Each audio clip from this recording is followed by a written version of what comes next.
নমস্কার বন্ধুরা, অনেক দিন পর এলাম। জানি না আমার বন্ধুরা আমাকে কতটা মিস করেছে, কিন্তু আমি খুব মিস করছি আমার বন্ধুদেরকে। তাই মনে হলো একটু গল্প করে নিই। তো একটু সুযোগ পেয়েছি। এখন তো সব ব্যস্ত, আমরা এত ব্যস্ত থাকি, আর ব্যস্ত থাকা খুব দরকার। ব্যস্ত থাকলে সুস্থ থাকবো, আর চুপচাপ থাকলেই অসুস্থতার কারণ। তো এই জন্যই বলছি, পুজোতে এসে গেল, তাহলে সবাই তো খুব শপিং করেছেন, কেনাকাটা করেছেন। তো করুন, ঠাকুর দেখুন ভালোভাবে, সুস্থভাবে। আর একটা বছর, এই এক বছরের মধ্যে কত কিছু ঘটে গেছে না বলুন? ভালো মন্দ, যা আশা করিনি, কল্পনাও করতে পারিনি যে এটাও হতে পারে, এটাও হয় কখনো। মেনে নেওয়াটাই খুব ভালো, মেনে নিতে পারলেই ভালো।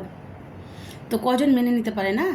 তো ভালো যেরকম একটা দিক আছে, খারাপ দিকও আছে। ভালোটা শুধু চাইবো, খারাপটাকে মেনে নেবো না, এটা তো হয় না। খুব জ্ঞান দিচ্ছি।